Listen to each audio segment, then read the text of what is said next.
Bueno, el día de hoy vamos con vivienda.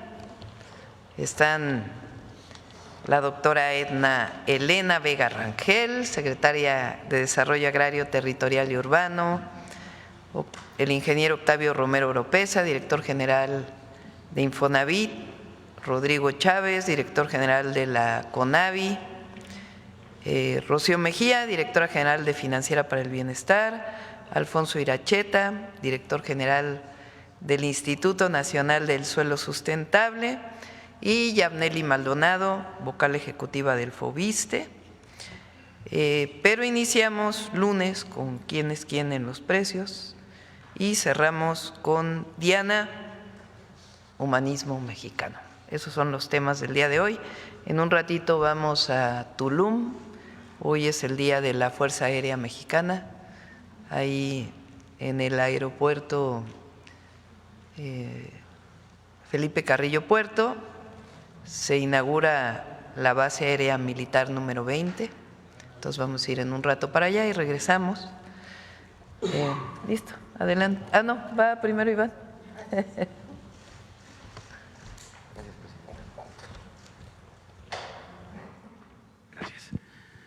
Muy buenos días a todas y a todos. ¿Quién es quién en los precios? Seguimos protegiendo a las personas consumidoras, a los consumidores y a las consumidoras. Estamos identificando a aquellas estaciones de servicio que se vuelan la barda con los precios. La semana pasada pusimos 2 aquí en la Ciudad de México, en la alcaldía Coyoacán, en San Diego Churubusco y en la colonia Jardines de Coyoacán. Adelante. Esta otra en Jesús María, Villa Victoria, en el Estado de México, esta Oxogas, y esta Shell en Colonia Palmillas, en San Juan del Río, Querétaro. Y vamos a continuar poniendo estas lonas, identificando los precios más altos de la gasolina. Adelante. Estos son los precios justos que encontramos en el monitoreo de la semana pasada, destacando esta estación Servifácil en Cozoleacaque, Veracruz, 22 pesos con 39 centavos el litro. Y aquí destacamos en cada una de las regiones en cuánto están los precios justos con los indicadores de ganancia de cada una de estas estaciones. A todas ellas les vamos a poner una palomita. Y continuamos con las que encontramos en nuestro monitoreo más caras. Por ejemplo, esta de Puerto Vallarta, Jalisco, Grupo Octano, 27 pesos con 49 centavos litro. Esta estación de servicio maneja un indicador de ganancia de la gasolina regular de 3 pesos con 77 centavos. Pero miren, esta, por ejemplo, de Lícer en Nayarit, 5 pesos con 7 centavos, 4 pesos con 97, esta de Petro 7 en Guadalupe, Nuevo León, 4 pesos con 37, esta de Shell de San Juan del Río, Querétaro. Entonces, a todas estas gasolineras, porque se vuelan la barda con los precios y porque manejan indicadores de ganancia muy, muy altos, les vamos a poner un tache. Continuamos monitoreando la canasta básica. Recordemos que son 24 elementos los que integran esta canasta básica.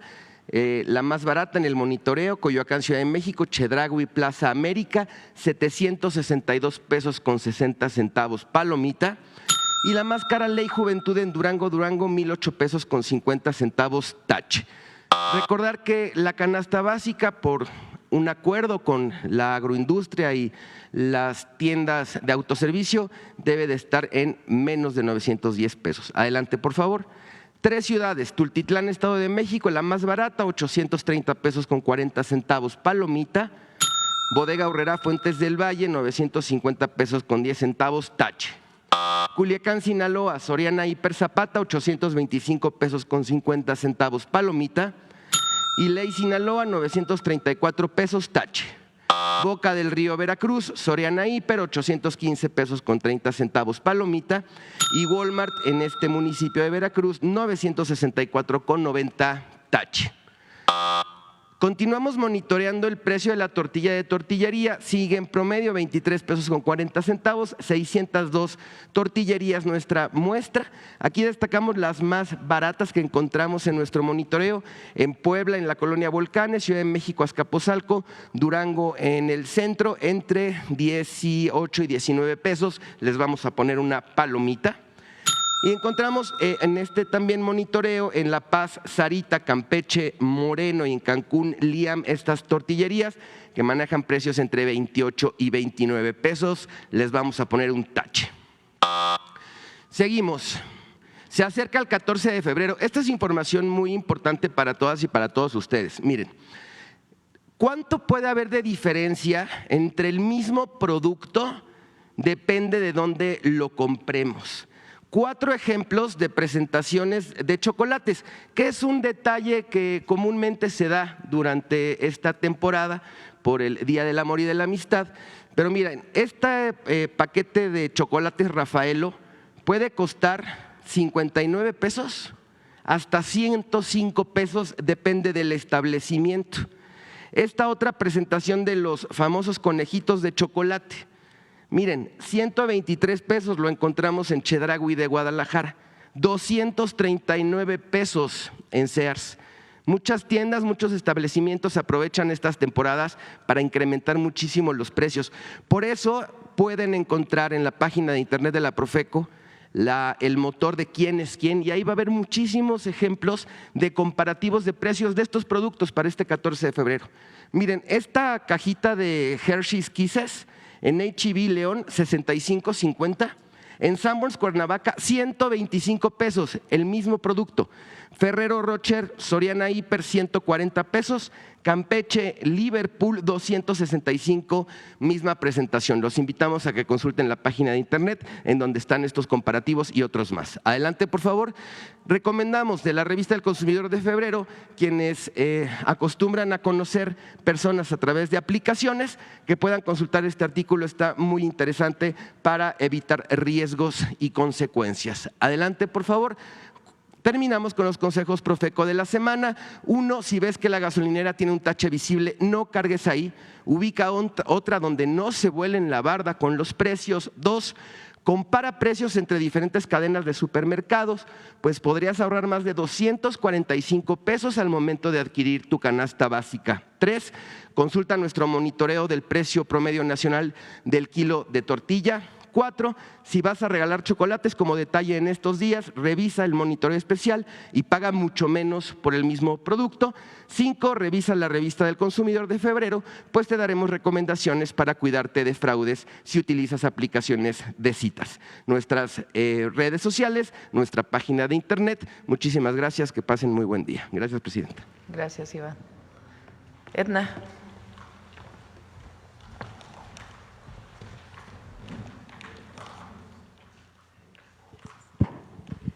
Con su permiso, presidenta, buenos días a todas y todos. Es un gusto poder compartir el avance que tenemos en el programa Vivienda para el Bienestar. Si pasamos a la primera lámina, la primera es siempre tener presente el objetivo, porque es la base para definir los alcances. Entonces, sobre el 1,000,000 de viviendas como meta en los 6 años, 500,000 a través de Infonavit y 500,000 a través de la Comisión Nacional de Vivienda.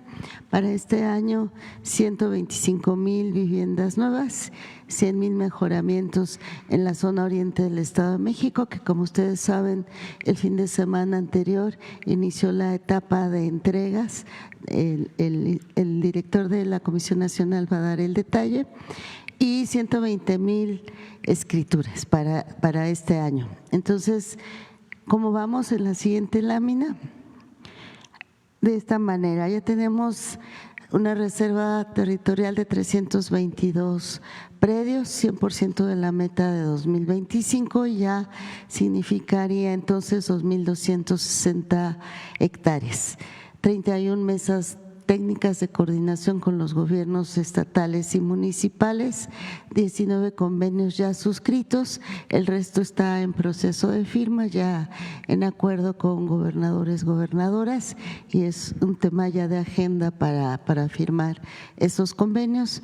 200 proyectos ejecutivos en proceso y una obra ya caminando, que es la de Los Cabos, que se inició en noviembre.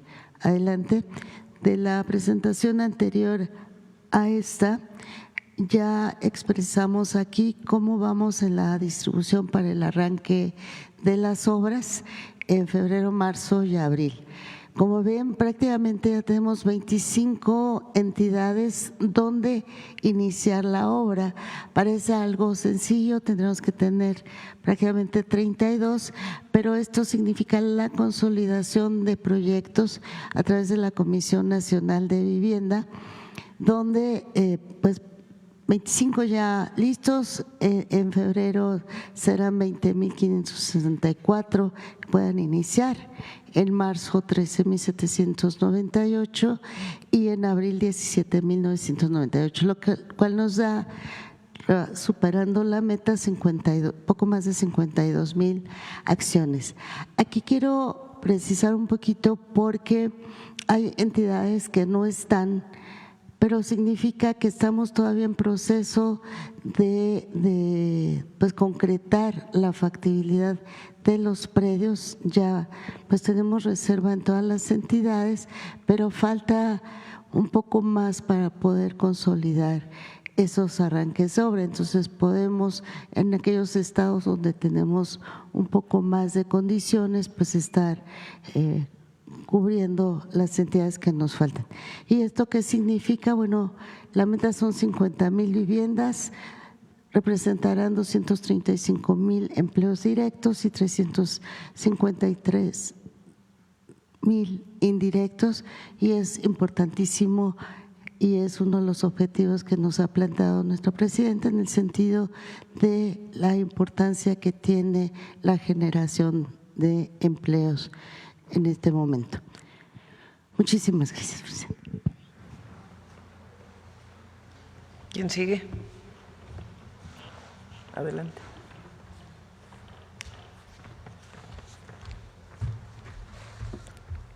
Con su permiso, presidenta. Buenos días a todas y a todos. De las 500,000 viviendas nuevas y 300,000 mejoramientos para este año 2025, vamos a desarrollar 50,000 acciones de vivienda nuevas y 100,000 mejoramientos. Ya comentaba la secretaria, la doctora Edna Vega, tenemos ya un calendario de arranque. En febrero vamos a iniciar 44, de hecho ya iniciamos un proceso desde hace meses y ya están entrando a los predios, los OEOs. Vamos a trabajar 44 predios ya en este mes de febrero, que son 148 hectáreas, van a ser 20,564 viviendas. ¿Cómo fue que llegamos a ir resolviendo los predios febrero, marzo, abril? Pues tiene que ver con los desarrollos técnicos y los acuerdos que hemos tenido con los gobernadores y los presidentes municipales. Primero hicimos un acuerdo de facilidades que estableció el marco jurídico con el cual vamos a impulsar el programa de vivienda para el bienestar. Cada predio hemos firmado convenios de ocupación, ya que el predio se va a donar o se va a desocupar a favor de INSUS, y la CONAVI ya con un convenio de ocupación ya inicia los trabajos de obra y las minutas de trabajo que establecen que tienen factibilidad de servicios, no tienen la autorización de la densidad y no es un suelo que tenga algún tipo de riesgo. Para marzo tenemos calendarizado 18 predios que son 135 hectáreas, 13,798 viviendas, y para abril 31 predios que son 115 hectáreas y son 17,988. El promedio nosotros hicimos una proyección de cada hectárea íbamos a construir 180 viviendas, pero ya cuando vamos al predio y la definición técnica, ya sea vertical o horizontal, nos está dando un promedio de 130 viviendas por hectárea. De estas 52,344 viviendas nuevas, 10,000 se van a destinar vivienda para renta para jóvenes que estudian y jóvenes que trabajan a través de un convenio que vamos a hacer con la Financiera para el Bienestar. Ya empezamos a entregar los apoyos para mejoramiento. Estuvimos en un recorrido con la Presidenta de la República la semana antepasada y entregamos 45,000 466 en los 10 municipios de la zona oriente del Estado de México, y ya tenemos el trabajo para entregar los otros 52,000 en las zonas de los municipios para finales de febrero, principios de marzo.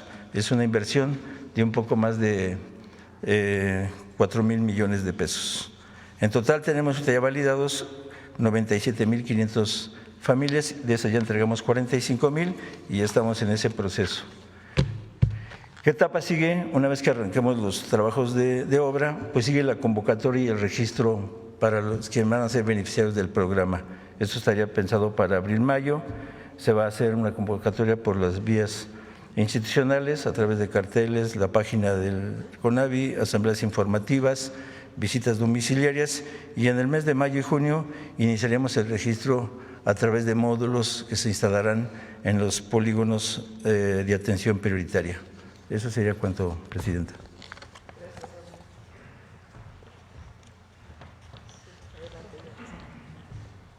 Buenos días a todas y todos. Con el permiso de la presidenta, me permito dar los avances del FOBISTE.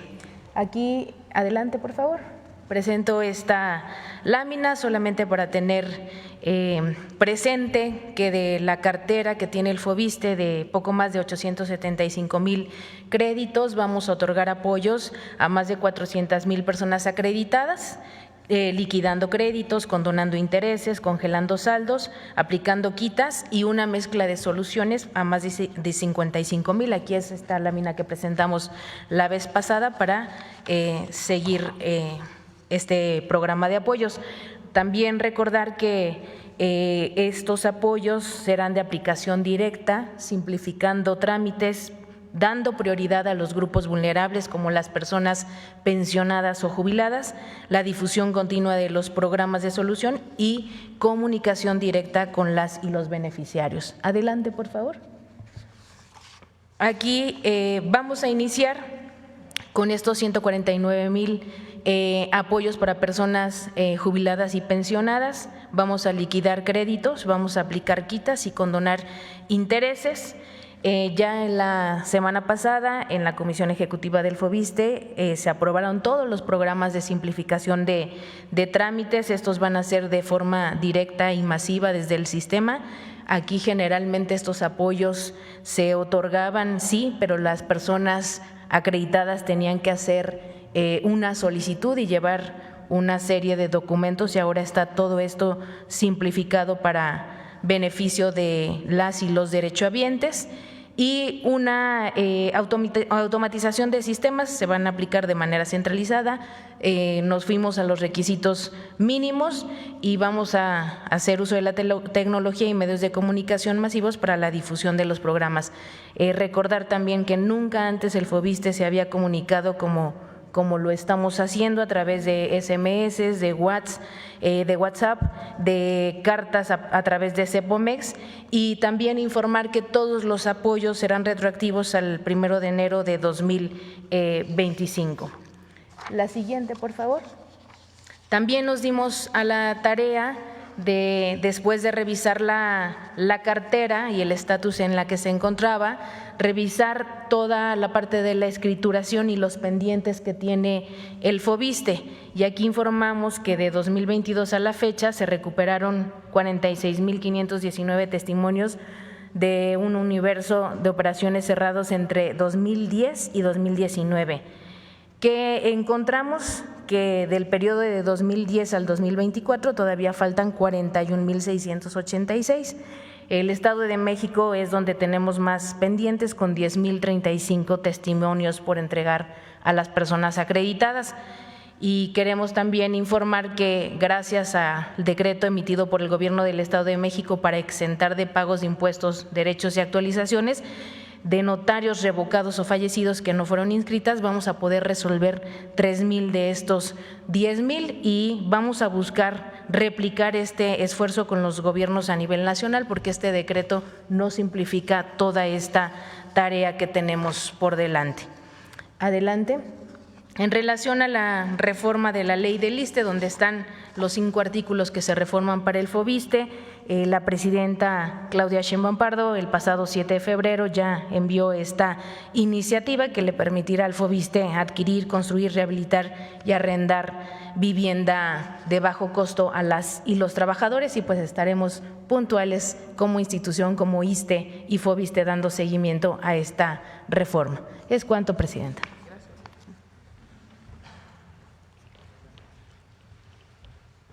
Con su permiso, presidenta. Muy bien, buenos días a todos y todas. Siguiente, por favor. Nos han preguntado en muchas ocasiones ciudadanos, vecinos, en qué consiste el proceso de regularización. Es un proceso poco conocido por la sociedad mexicana y aquí les presento un flujograma muy sencillo de cuáles son los pasos que se tienen que seguir para iniciar un proceso de regulación que termine con la entrega de escrituras. En primer lugar, tenemos que dialogar con los propietarios del suelo, normalmente son los ejidos o las comunidades, para sensibilizarlos y para que sepan qué es lo que se tiene que hacer desde la cancha de ellos para avanzar a la certeza jurídica de las personas que confiaron en ellos al adquirir un lote en estas zonas ejidales. Después se integra un expediente que tiene muchas partes legales respecto a la propiedad. El origen de la propiedad ejidal, cuándo se decretó, las actas de la asamblea, la anuencia de la asamblea ejidal que nos está diciendo que están de acuerdo con la regularización. Posteriormente, en el paso 3, se hace una serie de trabajos técnicos. Aquí acuden nuestras cuadrillas de topógrafos y de otros especialistas para conocer a todo detalle, metro por metro, cómo está cada uno de estos predios, cada uno de estos lotes, se identifican las esquinas de cada lote, se determina absolutamente todo porque esta información cartográfica, es decir, estos mapas, estos planos, eventualmente son los que se van a registrar tanto en los catastros como en el registro público de la propiedad. Y la escritura, recuerden, al final tiene esta información como aval de cuál es la propiedad que tiene cada familia. Después, esta cartografía, ya que se concluyó, se inscribe en los catastros. En este momento, en el paso 4, se considera que ya está regularizado un polígono porque en los registros de la autoridad municipal, en el catastro, ya tienen identificada toda la colonia y cada uno de los lotes. Entonces, posteriormente, entramos a la segunda etapa, que es la escrituración. Ya que se regularizó, entonces hay que elaborar la escritura individual para cada familia. Para hacer esto, visitamos cada uno de los lotes de nueva cuenta, hablamos con las personas que ven ahí para que nos digan quién es o quiénes son los propietarios de este lote, así como presentar la documentación que muestra que en efecto son los posesionarios de este lote. Se firma un acuerdo de regularización con cada una de las familias en donde aceptan entrar a este proceso de regularización. Se establecen también las condiciones que se van a seguir para la regularización y se firma un documento entre el avecindado, la persona que vive ahí, y el instituto, el INSUS. Posteriormente, se llevan a cabo una serie de procesos a nivel municipal. Se genera la cuenta catastral, se genera un documento que se llama traslado de dominio, en donde el municipio reconoce que la federación le está entregando la propiedad de ese lote a la familia posesionaria y una serie de documentos más, certificados de libertad de gravamen, de que no tienen deuda de agua, no tienen deuda de impuesto predial, etcétera, una serie de documentos. Posteriormente, en el paso 8, se elaboran ahora sí ya las escrituras con toda la información que se recabó anteriormente, se llevan al registro público de la propiedad. Estas son instituciones estatales, ya no estamos con el municipio, estamos con el Estado. Se inscribe esta escritura, se genera un folio real, o sea, un folio ya inscrito públicamente que dice este lote pertenece a esta persona y finalmente se entregan las escrituras a las familias. Como pueden ver, es un proceso largo, puede ser un poco tortuoso, pero es importante porque cada una de estas etapas es la que nos va a garantizar que la propiedad al final va a llegar de la forma adecuada a la persona y a la familia que realmente era posesionaria de este lote. Siguiente, por favor. Aquí les muestro rápidamente un mapa de los municipios que estamos trabajando en el Estado de México. En este momento son 13 municipios, pero una cantidad mucho más importante de expropiaciones, ya que dentro de los mismos municipios puede haber varios ejidos. Siguiente, por favor. Y aquí solamente a manera de ejemplo, les presento de izquierda a derecha el municipio de Ixtapaluca, Ecatepec y Chimalhuacán. Así es como se ve una cartografía completa de un municipio que va a ser regularizado. Particularmente en Ecatepec, la franja que se ve color marrón es el municipio y los polígonos que están en azul son las expropiaciones que se están generando en este momento para darle los títulos de propiedad a cada una de estas familias. Muchas gracias. Con su permiso, presidente.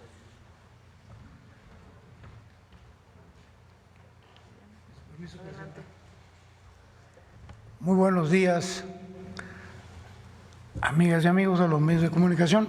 Para ponerlos al corriente de los avances del Infonavit en este programa nacional de vivienda, que como ustedes saben es prioritario para la Presidenta de la República y que consiste fundamentalmente en la construcción de 1 millón de viviendas, 500,000, como decía la secretaria, a través de la CONAVI y 500,000 a través del Infonavit. Si me permite, Presidenta.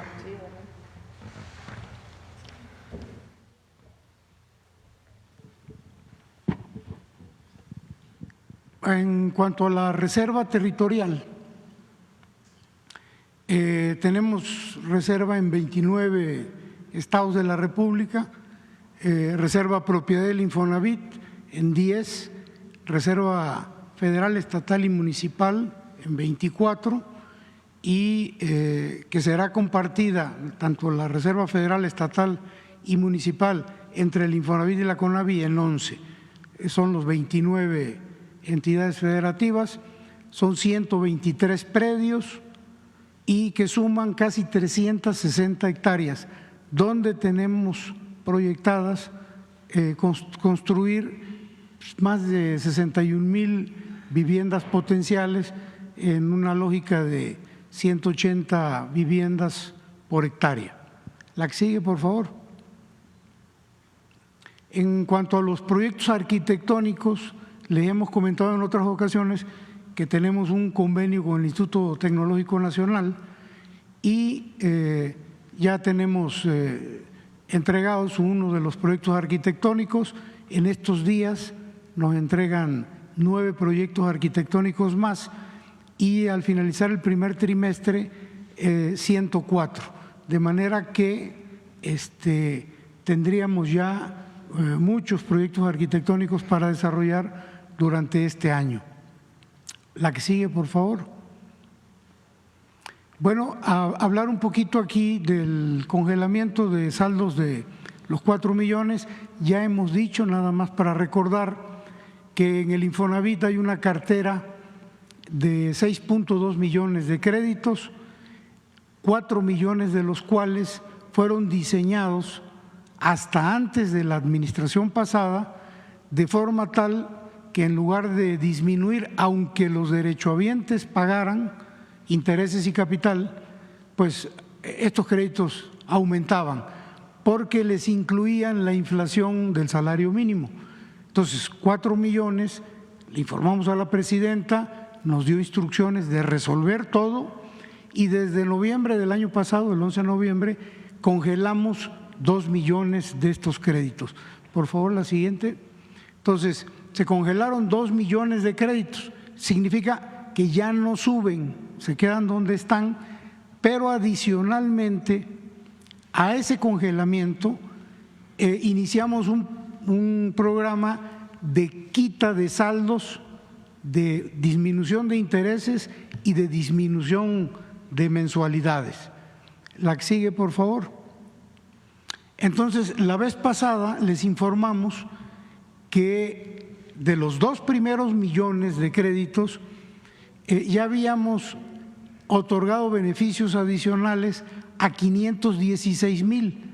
El día de hoy ya son 574,000. Aumentó el número de beneficiarios a los cuales les hemos disminuido el saldo el interés y la mensualidad, y nos restan de esos primeros 2 millones 1.426.000. En los próximos días, probablemente antes de que finalice este mes, se van a incrementar todavía alrededor de 30.000 beneficiarios más en esta lógica de ir abarcando los 2 millones de créditos.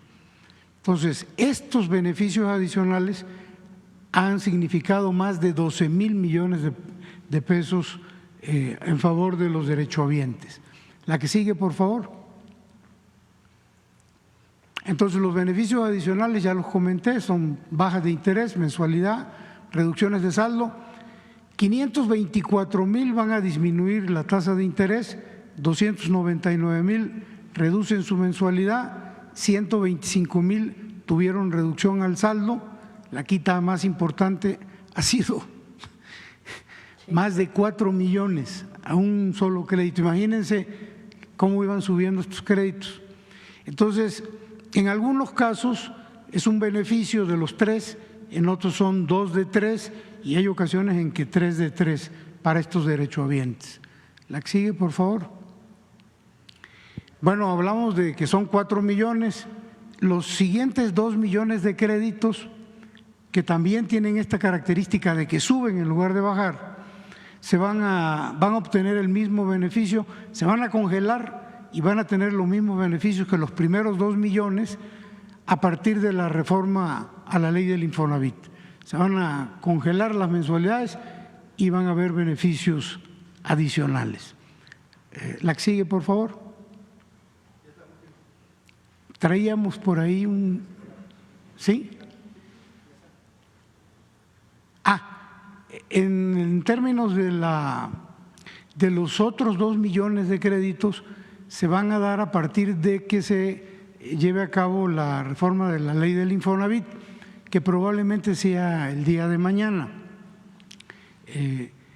Ya prácticamente hay consenso con todas las partes y querríamos mostrarles los desplegados que han salido en este fin de semana pasado. Por ejemplo, de la CTM hubo un comunicado donde están de acuerdo con la reforma. La Confederación de Trabajadores de México valora la apertura al diálogo promovida por la presidenta. Están básicamente de acuerdo y lo manifestaron en un comunicado este fin de semana. El siguiente comunicado es el de la CROC. Lo mismo, se lo dirigen a la doctora Claudia Sheinbaum, la presidenta de México, y le hacen saber que están de acuerdo con la reforma al Infonavit. El que sigue, por favor. La Confederación de la Cámara Nacional de Comercio, Servicios y Turismo, lo mismo, el desplegado donde están de acuerdo básicamente con la reforma de la ley del Infonavit. Y finalmente, la que sigue, la Cámara Nacional de la Industria de Desarrollo y Promoción de Vivienda, que hizo una publicación en X. Estamos de acuerdo, comprometidos a colaborar estrechamente para contribuir al desarrollo de soluciones habitacionales. En fin, se muestran también de acuerdo con esto. Entonces, vemos que hay mayoría, que ya hay consenso y seguramente el día de mañana ya será aprobada la ley. La que sigue, por favor. Esto es muy importante, es un llamado a los derechohabientes del Infonavit, a que no se dejen engañar. Hay muchos coyotes metidos en el Infonavit engañando a los derechohabientes, haciéndoles creer que pueden sacar su dinero para hacer cualquier cosa. En esta trama lo que ellos buscan es obtener un porcentaje del dinero de los trabajadores. Se quedan hasta con el 40% y en ocasiones hasta más del dinero que pertenece a los derechohabientes.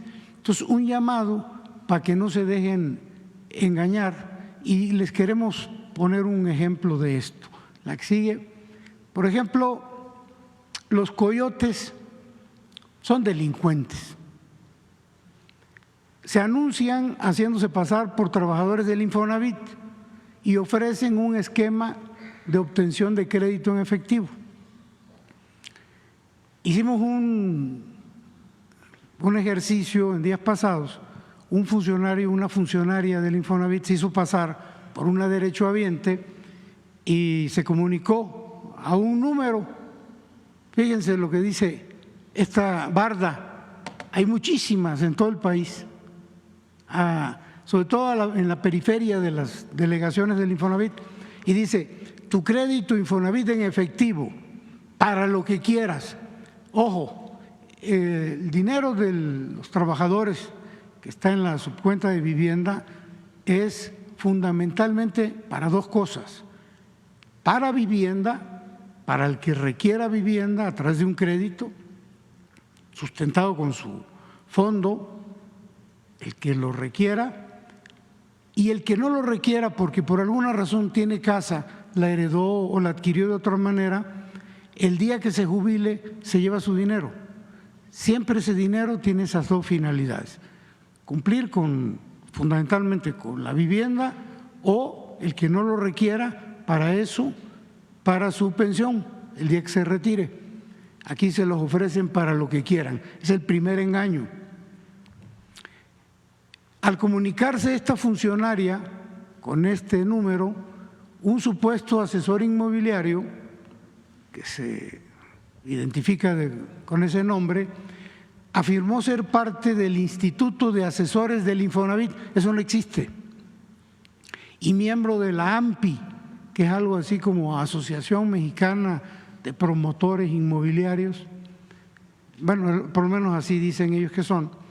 Y este asesor explicó los pasos para realizar el trámite, solicitando a cambio el 38% del monto disponible en la subcuenta de vivienda del trabajador. Este 38%, además de otros gastos, por eso les hablo de más del 40%.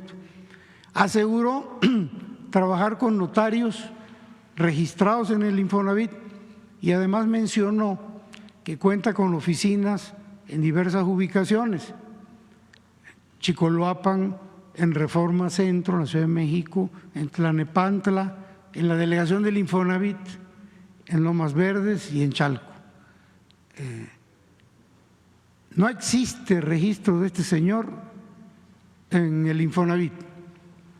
Y si la presidenta me lo permite, tenemos un audio recortado, largo, dura 7 minutos, se los pondríamos a su disposición, pero hay un recortado de 4 minutos, si me permite, presidenta.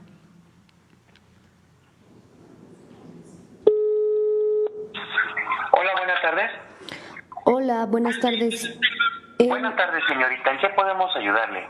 Gracias. Vi un anuncio donde dice que puedo sacar mi crédito en efectivo, pero no sé si estoy hablando al lugar correcto. Sí, señorita, eso está llamando al Instituto de Asesores de Crédito de Infonavit. ¿Se encuentra usted actualmente laborando? Sí, tengo trabajo. Sí, está cotizando. Ok. ¿Sabe usted cuánto saldo tiene acumulado hasta la fecha? ¿De crédito? No, de saldo. Ah, de lo de vivienda. Sí. Hace como 3 meses me dijeron que tenía 345, una cosa así. Ok, le comento, para poder hacer la monetización del saldo de la subcuenta de vivienda es necesario contar con un saldo mínimo de 350,000. Si usted me comenta que ya más o menos anda por ahí, yo creo que ya los debe de tener acumulados. Ok. Tenemos 2 opciones. La primera es a través de un crédito que tiene usted que pagar. Y el segundo es el crédito puente. No lo tiene usted que pagar. Es un crédito puente, es un crédito electrónico que se usa. Es con efecto evolutivo en un proceso de tiempo de 6 a 8 meses calendarios, hablando de meses hábiles. No lo tiene que pagar, únicamente procede un descuento que le van a estar haciendo durante ese periodo, que es en lo que se certifica su trámite. Posterior a esto se le hace la cancelación del trámite y ya no tiene usted que pagar nada. Pero el otro sí, el crédito segundo se llama Mejoravit. Es un límite máximo que se les entrega de crédito sobre un 90% sobre 157,000 pesos. En este caso, se le entregaría esta cantidad a su cuenta, se le hace un descuento estimado sobre el 30-35%, nada más que ese sí, le reitero, tiene usted que liquidarlo, y ese va de 12, 24, 36 meses, y el descuento es vía nómina. Para el efecto del suyo, yo le referiría que le convendría mucho más hacer su crédito puente, que es en donde le devuelven todo. Andaría recuperando usted alrededor como de 220,000 pesos aproximadamente, libres de impuestos. Ok, o sea, de los 350 más o menos que podría tener, me podrían dar solo eso. Sí, esto es porque le van a cobrar de impuesto, de puro impuesto es el 12% de esa cantidad. Ajá. Nosotros le cobramos la cantidad de 35,000 pesos por hacerle el trámite. Okay. Y eso hay que agregarle lo que son constancias, certificados, ISR y lo que es la titulación. Esos son impuestos que usted, si lo hace por su cuenta, los tendría que pagar por cuenta propia. La ventaja de hacerlo, o el servicio que usted contrataría con nosotros, es de que nosotros le financiamos todo el dinero que usted tuviera que pagar. En este caso, lo que vienen siendo las cosas, todos los costos, impuestos, certificados, todo lo que tenga que ver con el trámite, y usted hasta el último es cuando liquida. Eso ya va contemplado aproximadamente lo que le comentaba sobre el 35%, que ya es como un general, y ese 35% ya le incluye todo el gasto. Usted cuando recibe su dinero al último, ya lo recibe libre de impuestos. Ok, y bueno, lo que me estás diciendo, tengo que sacar este crédito, pero ¿tengo que comprar algo? O sea, ¿tengo yo que comprar una casa? Entre comillas, sí. Usted compra un inmueble de adjudicación por parte del instituto, y este inmueble se tiene que hacer forzosamente por parte de Infonavit, ya que es la figura jurídica que Infonavit acepta para hacer el retiro de la subcuenta. Okay. Pero solamente le comentaba por el término de 6 meses, 8 meses es cuando se le deja de descontar, y a partir de ahí ya se le entrega a usted el dinero libre de impuestos, y cancelamos el trámite. Al último se hace una cancelación de hipoteca, y esta cancelación de hipoteca ya va con el aviso también para IFREM. O sea, usted queda totalmente libre, por decirlo, de todo el trámite. Nosotros somos de la Asociación Mexicana de Profesionales Inmobiliarios, que por sus siglas es AMPI. Le dejamos acta constitutiva, le dejamos certificados, nuestras credenciales por parte del instituto, todo contiene QR y está ligado igual a Infonavit. Igual con los notarios que estamos trabajando, todos están certificados y dados de alta con el instituto. De hecho, el trámite, toda la inscripción y todo el trámite, nosotros pertenecemos a la delegación de Tlalnepantla. Ahí es donde se le haría todo el trámite. Pero a ver, ya cuando hagamos todo esto, ¿ustedes también se encargan de volver a venderla? ¿O yo tendría que conseguir quién la compre? No, señoritas, lo hacemos todos nosotros. O sea, usted en realidad lo único que va a hacer es ir a firmar al notario la compra y ir a firmar al notario la venta. Esto no es otra cosa. Digamos que nosotros el tema de los 35,000 pesos que le cobramos, que ya van incluidos dentro de, todo eso nosotros lo hacemos. Usted, le reitero, única y exclusivamente, llega a la notaría, firma ya con todo pagado, y regresa otra vez con todo pagado. Ok, entonces en un momento te mando el mensaje y ya nada más para que me puedas decir los documentos. Yo espero juntarlos pues este fin de semana y a ver si te puedo volver a buscar el lunes para entregarte todo esto. Con todo gusto. Gracias. Está muy bien, muchas gracias por haber llamado. Hasta luego. Hasta luego. Este es el esquema, como defraudan a la gente, y tiene que ver con lo de las ventas sucesorias de las casas. Sacan el crédito, compran una casa, consiguen otro derechohabiente que compra esa casa que compró el anterior. Es como una pirámide, y lo cierto es que defraudan a la gente. El llamado es que no caigan en esto. El dinero del Infonavit, cuando ellos lo requieran, es al 100% para su vivienda, al 100% para su pensión. Estos señores son unos delincuentes, son unos coyotes, y el llamado a que no caigan en eso. ¿Sería cuánto, Presidenta? Gracias, Octavio. ¿Listo? Bueno, vamos a las preguntas. ver acá. Muy buenos días, Presidenta. Amir Ibrahim, del Quintana Roo MX. La primera pregunta sería, aprovechando que su viaje a Tulum y sobre el tema de regularización precisamente de las tierras que se ha estado hablando, si ya hay algunas fechas para la regularización, que ya se había hablado aquí en esta mañanera de Playa del Carmen y Tulum. Hay muchos terrenos en mi estado que son irregulares, unos ejido, otros tierras nacionales. Hay una diversidad de problemas en esta parte. Saber si ya hay un plan, aparte de que acaban de exponer, y saber más o menos cuánto tiempo requiere una persona para cumplir los 9 pasos de los que se hablaron, y específicamente en Quintana Roo, aprovechando que va para allá, si nos pudiera explicar. Buenos días. Estamos trabajando en Quintana Roo. Una breve referencia: hace algunos meses se concluyó ya la regularización de la colonia Colosio en Playa del Carmen, que era una colonia histórica, pero forma parte de un programa mucho más amplio de regularización en Quintana Roo. En una reunión posterior, o ponemos a su disposición la información que ya tenemos, en donde estamos avanzando en la regularización. Respecto a la segunda parte, ¿cuánto tarda un proceso de regularización en estos 9 pasos? Depende mucho de las características estatales. Los pasos que se siguen, la mitad le corresponde a la Federación y la otra mitad le corresponde a los municipios y a los estados. Y hay estados en donde casi no hay trámites, en un mes, mes y medio ya está concluido.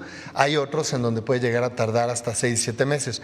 Lo cierto es que en todos los estados estamos ya firmando acuerdos de simplificación y de colaboración que nos permiten reducir sustancialmente tanto los tiempos como los costos de la regularización. Pero en Playa del Carmen, Tulum, ya tienen ubicadas las zonas, ya tienen, digamos, el plan para regularización de estas partes. Completo no, pero hay un avance sustantivo. Esto se va avanzando poco a poco, sobre todo en el diálogo con los ejidos, pero también la identificación de otras zonas, como tú mismo lo dijiste, terrenos nacionales o zonas privadas. Esto requiere una investigación que se va haciendo poco a poco. El interesado, ¿dónde puede recurrir para obtener información o con quién se puede asesorar sobre este trámite o estas situaciones? ¿A dónde pueden llamar o dónde pueden...? Puede acudir a cualquiera de las oficinas que tiene el INSUS. Tenemos oficinas en todos los estados. Estamos en Chetumal, en el caso de Quintana Roo, y en el portal del instituto vienen todos los datos de las oficinas, que es www.gov.mx/INSUS. Muchas gracias. Otra pregunta para el Octavio. Nos quedaron algunas dudas respecto a la exposición la vez pasada que realizó sobre los juicios masivos. Entonces me gustaría exponer un poquito como el contexto primero y después elaborar algunas preguntas. Nosotros detectamos que se trató de básicamente dos temporalidades de las que se hablaron en la exposición del lunes 27 de enero.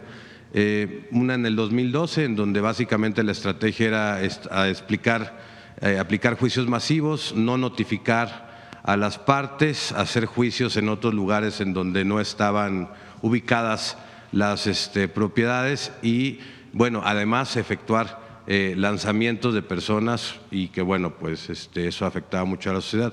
Después se expuso otra parte que es la que nos llamó mucho la atención del 2023, que ya es durante el gobierno del presidente López Obrador, que nos tocó cubrir, en donde se hablaron ya de juicios individuales, se habló de una estrategia similar o que se aplicaban juicios masivos, juicios individuales, voy a citar, juicios individuales con la estrategia de los juicios masivos.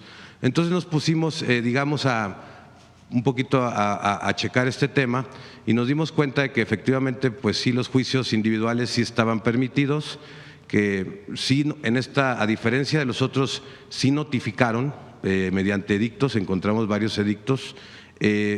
Una de las sentencias que logramos encontrar en los boletines judiciales que inspeccionamos, nos dimos cuenta de que no estaban ejecutadas, o sea, no hubo lanzamientos como en la otra.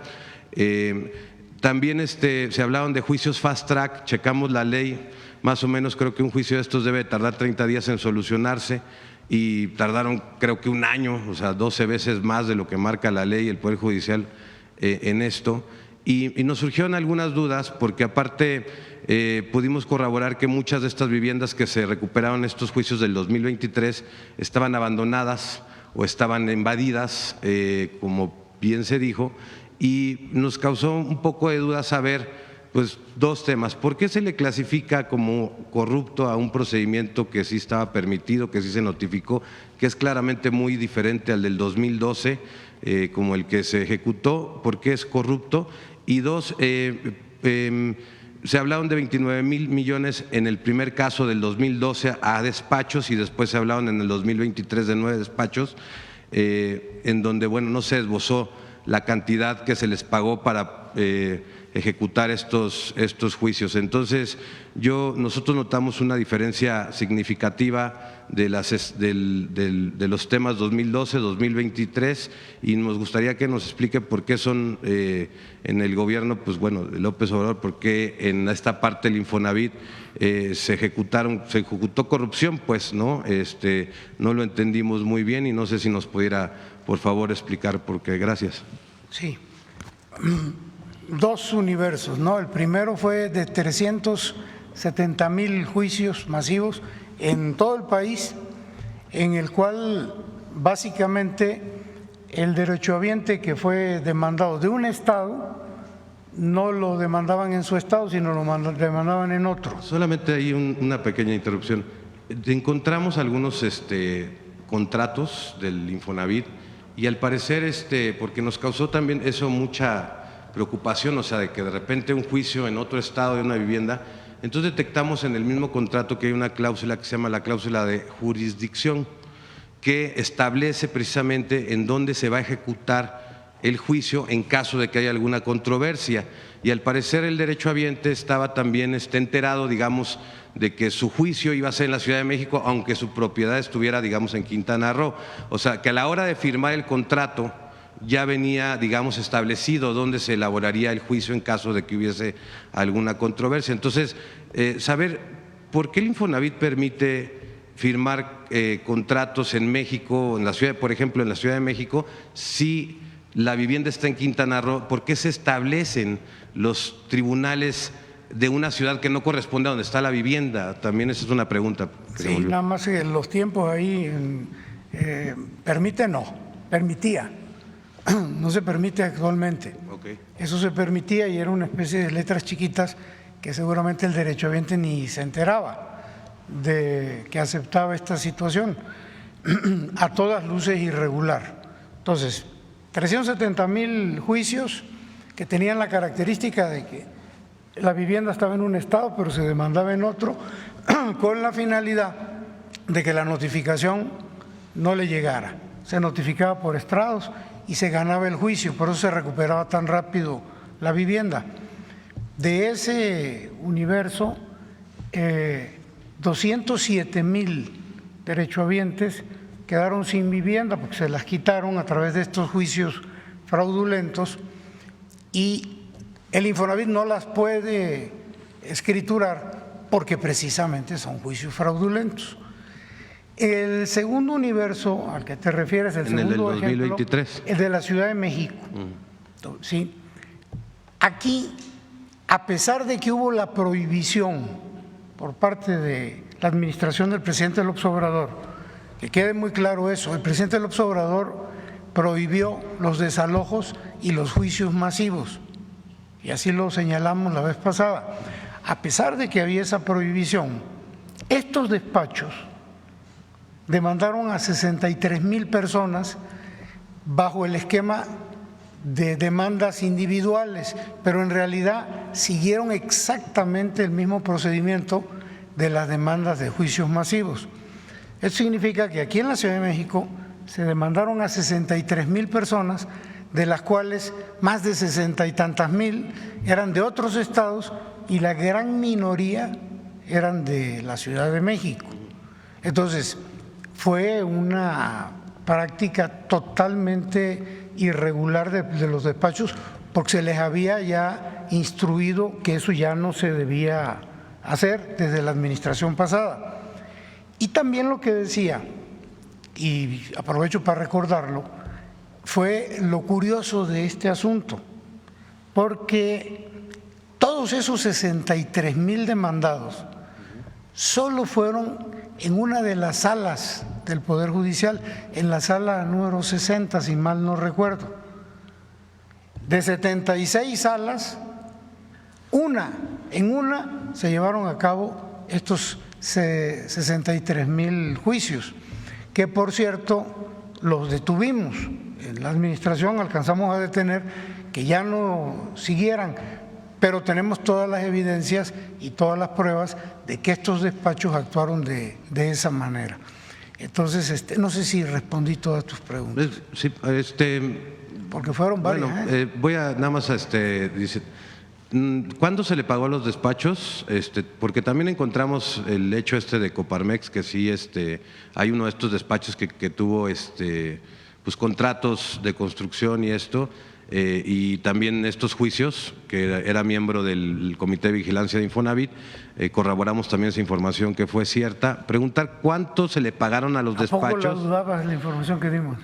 No, ¿sabe qué? Que teníamos una confusión, en si era la persona era el miembro del comité o era su hijo, que era un homólogo. Entonces nosotros teníamos una confusión en esa parte, que de cualquier manera es algo malo, ¿no?, que estén dando esos contratos, que corroboramos esa información, si era el hijo o el miembro, ¿no? Y bueno, preguntarle cuánto se le pagaron.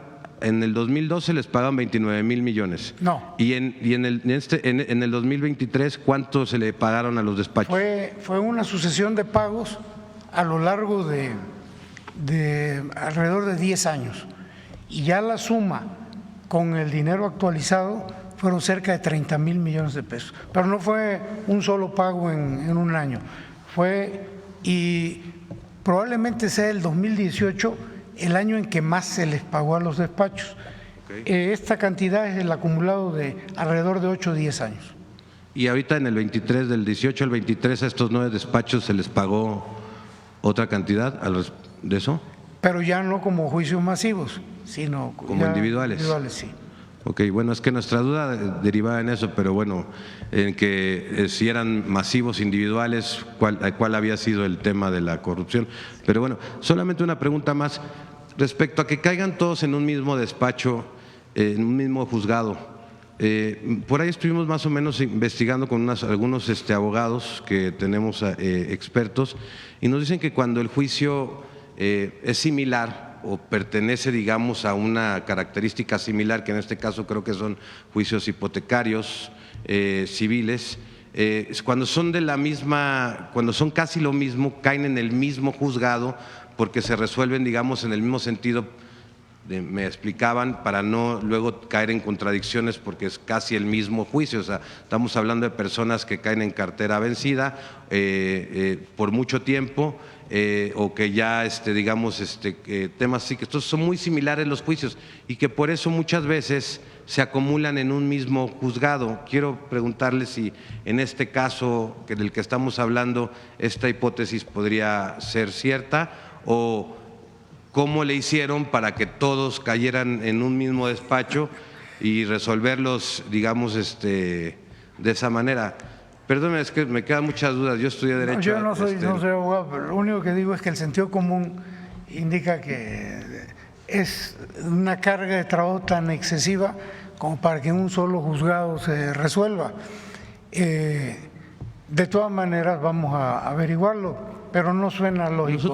Y cuando no suena lógico, suena metálico. Nosotros encontramos notificaciones hechas en edictos, en periódicos de circulación nacional, de estos juicios, por si alguna vez si quiere le pueda pasar la información. Más o menos encontramos 3 boletines judiciales en donde se desplegaron estas sentencias, porque creo que aproximadamente de las 65,000 casos que usted esbozó, creo que solamente hay 10,000 sentencias, pero lo que no pudimos encontrar, y nos dimos a la tarea de buscar, es algún lanzamiento. Creo que en ese sentido no hubo ninguna persona lanzada, ninguno de los 65,000 casos se lanzó a diferencia de los casos del 2012, en donde sí hubo lanzamientos, las notificaciones no se encontraron y cosas por el estilo. Entonces nos llamó la atención porque se caracterizó el gobierno de López Obrador por ser un gobierno muy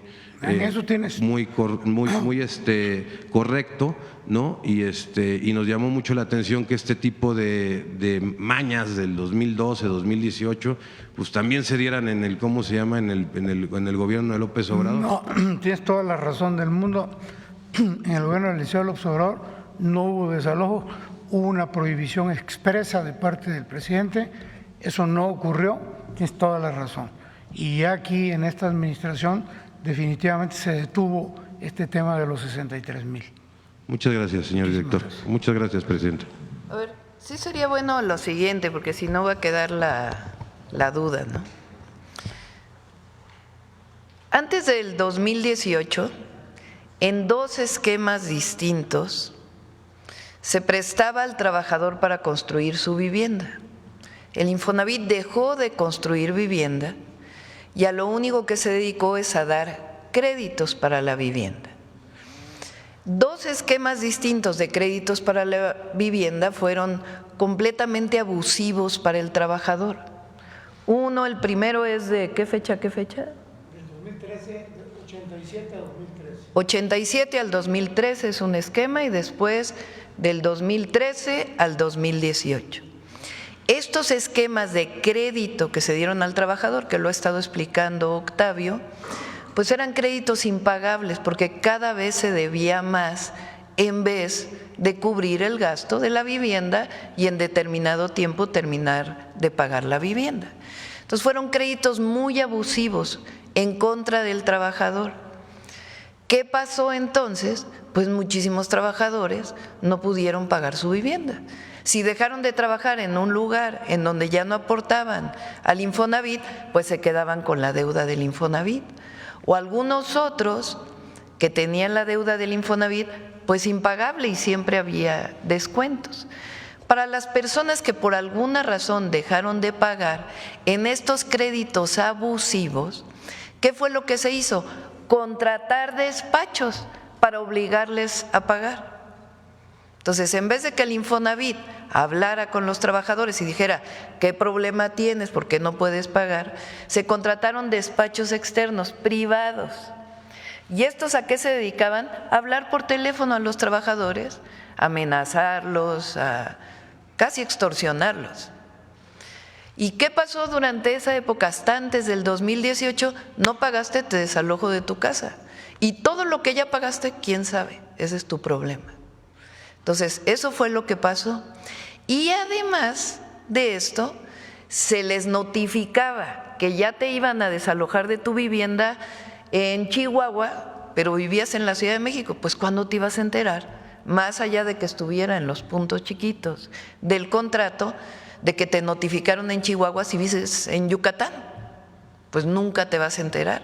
Entonces acababan desalojándote de tu vivienda, lo que pagaste nunca se te recuperaba y ya ni siquiera tenías vivienda.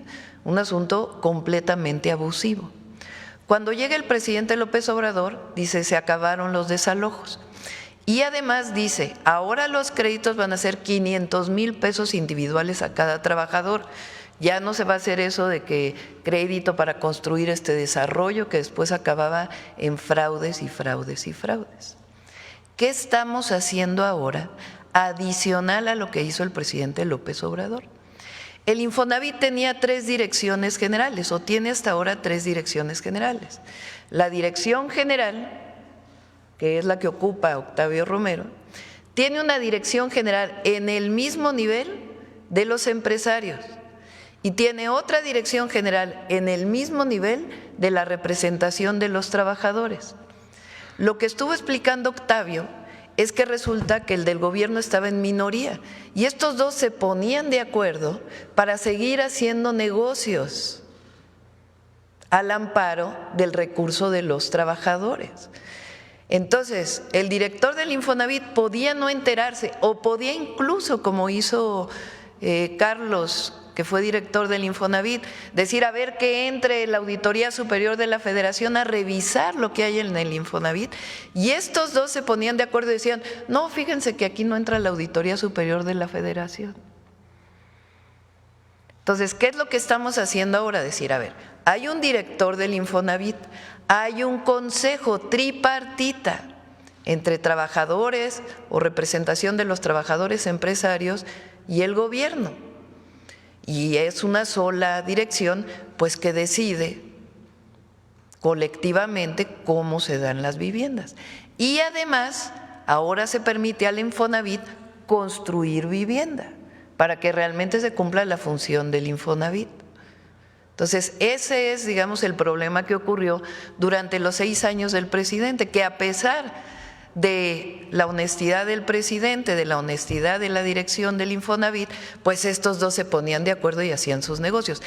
Tanto que las personas que presentó aquí Octavio, miembros del propio consejo del Infonavit, andaban haciendo sus negocios con su propia Sofomes, Sofimes, no sé qué, y nunca construían vivienda. Y de los trabajadores igual. Entonces ahora estamos contentos porque además ya reconocieron los trabajadores y algunas de las organizaciones de empresarios, pues de que es mejor un esquema único, que siempre entre la Auditoría Superior de la Federación a hacer auditorías, que sean auditables todos los recursos y que sea muy claro cómo se construyen viviendas, cómo se dan créditos y cómo se sigue resguardando el fondo del Infonavit, que es de los trabajadores y que tiene sus reglas para otorgar sus créditos. Ese es, digamos, el salto que estamos dando con la ley del Infonavit, que dicho sea de paso, es como funciona el IMSS. O sea, tampoco es gran noticia, el IMSS funciona de esta manera. Entonces ahora las y los trabajadores pueden saber que sus fondos son auditables, va a haber transparencia y ya no va a haber esta colusión de algunos de estos, porque no son todos los trabajadores ni todos los representantes sindicales, ni obviamente todos los empresarios, sino algunos que se pasaron de vivos y anduvieron haciendo negocios a costa, pues, de los recursos de los trabajadores. Ese es, digamos, el gran cambio que se está dando. Y sobre los juicios, sobre las casas que se dejaron de pagar, también traemos un plan que ya en su momento vamos a presentar. Sí. Bueno, a ver, por acá. Gracias. Daniela Escobar de Proceso. Primero, bueno, preguntarle sobre nuestra edición del mes de febrero, en donde, bueno, como se sabe, ya unos meses antes de que lo capturaran, Ismael Zambada en mayo buscó a la revista para dar algunas declaraciones para un recorrido incluso en el lugar donde estaba. La plática se dio unos días antes de que fuera capturado y, bueno, pues ahí declaró que en México se le puede detener a algún capo, a algún narcotraficante reconocido que sea líder, cabeza de algún grupo criminal, y la actividad seguirá porque hay muchos interesados en esa actividad, en el tema del tráfico de drogas, no nada más a nivel nacional, sino a nivel internacional. También, bueno, pues aseguró que si hay violencia en el país es porque las autoridades, en específico las locales, no hacen su trabajo. También, bueno, dijo a Proceso que el expresidente Andrés Manuel López Obrador tenía razón en el tema de la estrategia de abrazos, no balazos. Primero, y bueno, también insistir en la pregunta en torno a que, bueno, él mencionaba que el fentanilo no era producido por su facción en el cártel de Sinaloa, es decir, por los mayos, sino que pues pudiera ser por alguna otra, en este caso estaría apuntando hacia los chapitos o del lado del Chapo Guzmán. Quisiera preguntarle primero, bueno, pues si en efecto este asunto han encontrado que si en efecto no se ha podido terminar con el tema de narcotráfico, si es porque la autoridad no hace su trabajo, en específico el asunto de los municipios, de los estados también, como sabemos, y el asunto también del fentanilo, si en efecto tiene información de que es solo una facción del cártel el que tiene esta producción, que es lo que acusa el gobierno de Estados Unidos que llega hasta su país en primera instancia, Presidenta. Yo creo que no.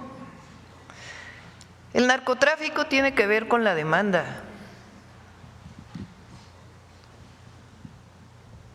O sea, hay demanda de un consumo de una droga y hay quien aporta esa droga. Entonces nosotros, más allá de que no estamos de acuerdo con el narcotráfico, evidentemente, y que hacemos nuestro trabajo, nuestro objetivo es disminuir la violencia en el país. Y en ese proceso también disminuye la producción de alguna droga o su distribución. Nosotros lo que queremos es paz y tranquilidad para el pueblo de México. Por eso los objetivos que busca el Gabinete de Seguridad pues tienen que ver con ser generadores de violencia. Mañana lo pueden explicar mejor quiénes son pues las cabezas del Gabinete de Seguridad. El secretario Omar García Harfuch, el general secretario, el almirante secretario. Entonces, por supuesto que nosotros trabajamos diariamente para evitar la producción, la distribución y la violencia que se genera producto de esta situación y de la pugna de grupos delincuenciales. Pero no se puede explicar, y ahí no lo digo yo, es muchísimos textos de muchísimos especialistas. Por eso nosotros decimos, Estados Unidos tiene que hacer su parte en Estados Unidos para atender el asunto de salud pública, de consumo de drogas, y también atender la distribución de las drogas en su territorio y la coordinación que debamos tener. Ahora ya sobre lo que dice esta persona en la entrevista que le hacen, pues ya es otra cosa. Precisamente sobre algo de lo que menciona, que ya también le planteaba, si siguen siendo necesarios esta estrategia pues de los abrazos no balazos. No entiendo tu pregunta, porque nosotros hemos hablado de una estrategia integral. La estrategia que hablaba el expresidente Andrés Manuel López Obrador, que es con la que nosotros se inició. Siempre vamos a defender al presidente López Obrador, que a nadie le quepa la menor duda. ¿Por qué? Porque pero fue como presidente un gran presidente. Siempre lo vamos a defender. Ahí, que no se equivoque nadie, somos parte del mismo movimiento. Porque ahí está la oposición, ¿no? De que queriendo que nos distanciemos, no nos vamos a distanciar. Nosotros ahora nos toca una responsabilidad, y esa responsabilidad, esa estrategia de seguridad tiene 4 ejes que lo hemos estado planteando. 1, atención a las causas. 2,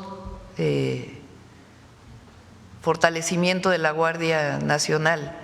3, inteligencia y investigación. Y 4, coordinación. Esas 4 estrategias. Ahora, vale la pena que vean los informes del Gabinete de Seguridad del entonces presidente Andrés Manuel López Obrador en la mañanera. Él tenía una sección que se llamaba Cero Impunidad, porque hay esta idea de que abrazos no balazos pues era darle carta abierta a la delincuencia, cosa que es absolutamente falsa. Eso lo dijeron algunos medios y algunos comentócratas. La secretaria de Seguridad entonces, hoy secretaria de Gobernación, tenía una frase que decía abrazos, no balazos, no quiere decir que estemos cruzados de brazos. Y ahí en esa sección de Cero Impunidad se planteaban las detenciones. También en esa sección se hablaba de lo que hacían los jueces para liberar delincuentes, también. Entonces vamos a poner todo en su justo término. Y esta declaración pues de esta persona, pues, que se haga cargo quien hizo la entrevista. Y precisamente sobre eso, bueno, la defensa, como usted menciona, del expresidente Andrés Manuel López Obrador es igual pues de la estrategia, pero con podría decirse un avance en la estrategia en este nuevo gobierno. Vaya, ¿hay diferencia en la estrategia que tenía el expresidente Andrés Manuel López Obrador con la que se tiene actualmente, o evolucionó, o cómo lo define? Nosotros tenemos una estrategia que consta de 4 ejes. ¿Y es distinta ¿Tú quieres a la sacarme anterior? una declaración que no te voy a dar? No, es simplemente la pregunta si es distinta a la estrategia que usted tiene. Nos No, toca mi momentos intención no es cualquiera. distintos, momentos distintos. A él le tocó gobernar de 2018 a 2024, a mí me toca, si así lo decide el pueblo de México, del 1 de octubre de 2024 al 30 de septiembre del 2030. Entonces, es atención a las causas y cero impunidad en una estrategia de 4 ejes. Ok, bueno. Presidenta, sí, lo que pasa es que también no entendemos por qué no decirlo pues con claridad, no es como ninguna intención negativa la que se busque encontrar en una declaración, es básicamente lo que queremos saber es directamente a si los eso no jóvenes continúa. Educación, cultura, deporte, empleo, derechos, no guerras como las de Calderón. Atendemos las causas, brindamos los derechos al pueblo de México que le fueron arrebatados durante todo el periodo neoliberal y hacemos nuestro trabajo con la Guardia Nacional, la Secretaría de Seguridad, la coordinación con los estados, la Fiscalía General de la República y esperamos que el Poder Judicial también haga su trabajo, que no libere delincuentes. Ahora, con el proceso que está siguiendo Zambada en Estados Unidos, sabemos que hay como varias… ¿Por qué no todas esas preguntas se las hacen mañana al Gabinete de Seguridad? Si me permite, podríamos hacerlas, pero bueno, preguntarle entonces en el tema… Porque mañana viene el fiscal. Si me permite, entonces, yo se las hago. si te parece, estas preguntas, porque ellos las conocen mejor, y tienen toda la información, el fiscal, como ustedes saben, lleva este caso, él puede contestar con todo detalle. Mi presidenta, preguntarle entonces, también íbamos enfocados a lo que tiene que ver con algunas de las declaraciones que han dado personas, bueno, que han sido narcotraficantes, pero que también han cooperado con el gobierno de Estados Unidos en torno a lo que ha sucedido, por ejemplo, en los casos de funcionarios en México ligados a ver, vuelve a poner el tuit de la Casa Blanca. Sí, precisamente justo, bueno, también sobre eso quería comentarle, así como Genaro García Luna surgió precisamente de una declaración en un juicio en el caso del Chapo y en algunos otros que hubo testigos o colaboradores que lo señalaron a él, también señalaron al general Salvador Cienfuegos. Preguntarle en este sentido, sabemos que Cienfuegos, bueno, pues fue regresado a México, pero por una intervención del gobierno mexicano en el que se hablaba de temas que tienen que ver con la relación bilateral, en este caso México-Estados Unidos, pero no propiamente porque se le haya llevado un juicio en el que se comprobara o no que fue él precisamente parte de lo que tiene que ver con la colusión con el crimen. Lo veíamos también en este evento de la Marcha de la Lealtad. Quisiera preguntarle, presidenta, si en efecto en este contexto en el que se enmarcó la situación del general Salvador Cienfuegos, pues pudiera ser correcto que siguiéramos viendo a un personaje así en eventos. Sobre todo la pregunta es… A ver, vamos con calma. Te conmino a que siendo reportera hagas una investigación y nos la vienes a presentar aquí a la mañanera de por qué se liberó al general Cienfuegos. Le comentaba el recuento. No, vamos a hacer, te conmino a que hagas esa investigación. Sí, le comentaba. Aquí se presentó en la mañanera, la Fiscalía de Estados Unidos en aquella época, todavía era el primer periodo del presidente Trump, no tuvo elementos, pedido por la Fiscalía General de la República. Entonces, te conmino, y aquí que venga el fiscal, que es el que tiene toda la información porque estuvo también, a que hagas la investigación completa de cuál es la razón por la cual se liberó al general Cienfuegos. ¿Tú crees, pregunto, que si el gobierno de los Estados Unidos hubiera tenido realmente algo en contra del general Cienfuegos, lo hubiera liberado? Precisamente se lo comento porque yo recuerdo bastante bien aquí en la cobertura con el expresidente Andrés Manuel López Obrador cómo se dieron los hechos, cómo se dieron de manera cronológica. Si gustas, el fiscal general de la República puede contestar porque es importante que hagas la investigación y que todos hagan la investigación. Se presentó aquí, se presentaron los datos, se presentó ¿Cuál fue la respuesta de la Fiscalía de los Estados Unidos? Lo recordamos, Presidenta, tiene que ver mucho con el asunto de, lo que le pregunto es, no es que no se le llevara a cabo un juicio y que por eso se determinara que no fue responsable, sino que en realidad fue una situación de un acuerdo entre Fiscalías de México y Estados Unidos. No de acuerdo hubo causas, no hubo pruebas suficientes. Esa fue la razón de la liberación. En no México, hubo prueba. Y en Estados Unidos. Lo que recordamos es que México se encargó te pues, de la conmino investigación. a que hagas bien la investigación y mañana que viene el fiscal general de la República que pueda informarnos adecuadamente todo lo que planteas. Ayer estuvo el general Cienfuegos porque hay protocolos en el Ejército. Ayer se celebró la Marcha de la Lealtad y se acostumbra invitar a todos los generales que fueron directores del Colegio Militar. Entonces asistió porque es protocolo que asistan todos los directores del Colegio Militar. No vimos razón por qué no se cumpliera ese protocolo. Entonces es importante porque se acostumbra a veces por algunos medios dejar la pregunta a la mitad o mencionar algún tema que no tiene la base completa. Entonces, yo te pido a ti que hagas la investigación completa y mañana que el fiscal general de la República le informe al pueblo de México ese caso y cuál fue la razón de la liberación. Sí, que nos responda en todo caso si en efecto la Fiscalía de Estados Unidos hizo o no la investigación, porque recordamos que se la había transferido al gobierno mexicano, porque esa fue pues la promesa que se hizo para que lo pudieran transferir a México. Lo recordamos porque fue lo que se declaró al menos aquí. Yo también lo recuerdo de una manera distinta, por eso que mañana el fiscal general de la República nos dé la información. Bien, Presidenta, en el tema de también con Donald Trump, el asunto de lo que ahora anuncia pues aranceles para el tema del acero y el aluminio, pero también lo relacionado con lo que ya se había hablado anteriormente en torno al tema de aranceles por asuntos de migración y de seguridad. Yo quisiera preguntarle, Presidenta, la situación, si fue en algún momento de las pláticas con el presidente de Estados Unidos que se… Ahí está, mira. Las pruebas de la Casa Blanca.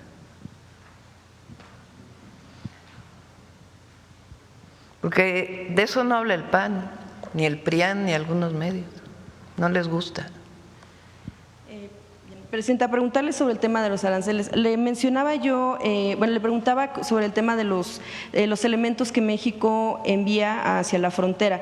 En algún momento Estados Unidos puso sobre la mesa que ellos estarían presionando de alguna manera o estarían enviando de alguna forma o planteando de alguna manera también elementos, y de esa manera a lo mejor México fue como aceptó enviar esta cantidad de elementos a la frontera. ¿O por qué no se hizo esta propuesta antes de llegar hasta el punto pues de que se aplicaran aranceles? Y también sobre ese sentido, ¿Cómo no entendí tu pregunta? Si tiene que ver el tema del envío de los elementos a la frontera norte con un planteamiento que haya hecho Estados Unidos de enviar a sus propios elementos, o hasta qué o qué fue lo que hizo a México tomar esta determinación una vez que se aplicaron aranceles y no previamente. Esto en el marco del discurso que dio usted el pasado 5 de febrero, reconocido en torno a que, no al tema de la intervención. Si me puedes hacer la pregunta. Sí, Presidenta, si en el planteamiento que hizo Estados Unidos a México hubo algo que detonara, o qué fue lo que detonó que México tomara la decisión de enviar 10,000 elementos de la Guardia Nacional a la frontera con Fue la plática México. que tuvimos, es público, no hay nada que esconder. El presidente Trump, desde su campaña y después, posteriormente, habló de los aranceles, él le llama, o en Estados Unidos le llaman tarifas. Entonces, es una decisión que no tomamos nosotros, toma el gobierno de Estados Unidos. Previo a eso pedimos una llamada con el presidente Trump. Él decidió hablar el lunes por teléfono, el martes se aplicaban los aranceles. Entonces, en este diálogo que tuvimos, pues él, ustedes saben, es público, que ha dicho que le interesa que no pase fentanilo de México a los Estados Unidos. ¿Es cierto eso? Te pregunto yo. ¿Ha sido público que el presidente Donald Trump haya dicho que a él le interesa que no pase fentanilo de México hacia los Estados Unidos? Sí, de hecho, por eso la pregunta. Bueno, entonces, sobre ese tema que planteamos, o que le planteé yo en la llamada. Presidente Trump, nosotros podemos fortalecer la vigilancia en la frontera y fortalecer la revisión de aduanas. Le pido a usted que nos ayude también a que no entren armas de Estados Unidos a México. Eso fue lo que hablamos. Y a partir de ahí salió la propuesta de que hubiera 30 días de plazo para trabajar el tema del comercio, de lo que él llama no le llama el subsidio, sino de que el déficit, el llamado déficit, para que habláramos de ese tema, para que habláramos también de el tema de el fentanilo y también y de la seguridad, cada uno respetando nuestras soberanías, y también sigamos colaborando en el tema de migración. Entonces, ese fue el acuerdo, no hay absolutamente nada que esconder, lo dije claramente, enviar 10,000 elementos de la Guardia a la frontera y todos los 4 puntos que quedamos en acuerdo. Sí, Presidenta, finalmente en el tema de lo que tiene… ¿ha habido alguna comunicación en torno a lo de los aranceles por aluminio y acero? ¿Ha habido alguna comunicación? Nos enteramos igual por la publicación del día de ayer en los medios. ¿Y esperarían que hubiera una negociación en torno a eso para Pues evitar? vamos a esperar, es como digo aquí, cabeza fría en esto, vamos a esperar a ver si anuncia hoy algo y a partir de allí pues tomaremos nuestras definiciones. Sobre lo que decía de las armas, ¿esperaría México entonces que hubiera una orden ejecutiva de por medio para que en efecto… Pues no sé si Estados es Unidos… orden ejecutiva o qué mecanismos. Lo que nosotros queremos es que haya colaboración y coordinación, sin subordinación y sometimiento, como lo hemos dicho en múltiples ocasiones. México y Estados Unidos compartimos una frontera de más de 3,000 kilómetros. Somos el principal socio comercial de los Estados Unidos y tenemos problemas comunes y problemas diversos. En México no hay un problema grave de consumo de fentanilo, ni los problemas que hay de consumo de estupefacientes que hay en Estados Unidos. Ellos tienen ese problema. Nosotros tenemos otros problemas. Y el objetivo siempre es colaborar, coordinarnos, trabajar conjuntamente por el beneficio de nuestros pueblos, siempre respetando la soberanía. Gracias, Presidenta. Finalmente, sobre el asunto de migración, que también está relacionado con el tema de relación con Estados Unidos, existe una preocupación por quienes atraviesan México y llegan a desaparecer. Esto porque existe también, un reportaje, una publicación de Proceso y Galería News que expone la problemática de un caso emblemático como es el de la niña Sofía Abigail, quien en 2022 al intentar cruzar con su madre el río Bravo, la madre se ahogó y de la niña no se supo nada. Estas personas son nicaragüenses. Quisiera saber si tendrán si pudiera solicitar información en torno a qué ha sucedido con la investigación de esta menor de edad y también si tienen cifras en torno a cuántos menores han desaparecido en este tránsito. Sabemos que pudiera ser complicado precisamente por el hecho de que entran al país sin un registro, pero saber si existe precisamente este tipo de información. ¿A dónde? A México para querer llegar a Estados Unidos de manera sin registro, sin un documento oficial, y eso pudiera complicar las cifras. Pero quisiera ver si el gobierno mexicano tiene en el radar el tema de las desapariciones, sí de personas migrantes, por supuesto también de mexicanos, pero también lo que tiene que ver con menores de edad, por el caso de, por ejemplo, como el de esta niña Sofía Abigail. Sí, Migración tiene información y sobre este caso informamos. Y sobre el caso del resto de personas que pudiera haber números. Puede informar Migración sin problema. Gracias. Vamos a dar resultados en seguridad. Eso lo sabe el pueblo de México y además mañana viene el informe. Enero del 2025 es el enero más bajo desde hace más de 8 años en homicidios dolosos. Mañana vamos a dar esa información y estamos trabajando todos los días. Aprovecho antes de que se me vaya el tiempo para decir que ojalá en Ecuador pronto griten presidenta con A y se puedan restablecer las relaciones México-Ecuador. Y también quiero comentar el caso, porque ha estado en los medios, del tema del fiscal de Morelos, por el tema del gobernador, el exgobernador Cuauhtémoc Blanco. Nosotros no vamos a encubrir a nadie, que se hagan siempre las investigaciones. En todos los casos, cualquier cosa, ahí está la Fiscalía General de la República y las fiscalías estatales. Pero sí me llama la atención la defensa al fiscal de Morelos.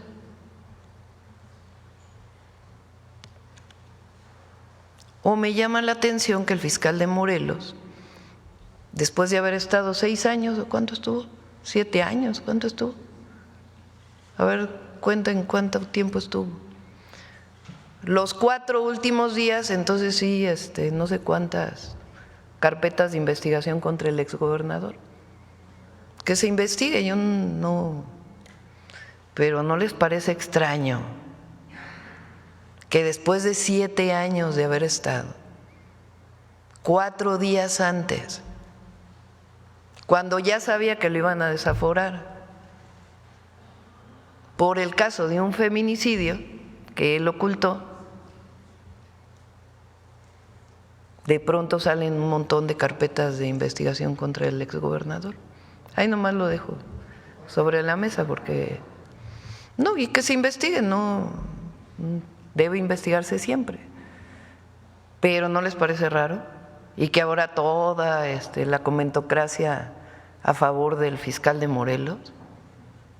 Pero eso sí, cuando se habla de los derechos de las mujeres también están a favor de los derechos de las mujeres. Pero cuando un fiscal encubre feminicidios y es desaforado por esa razón, entonces no se habla de eso. ¿Por qué no hablan de eso? Pregunto, ¿no? Vale la pena. Adelante.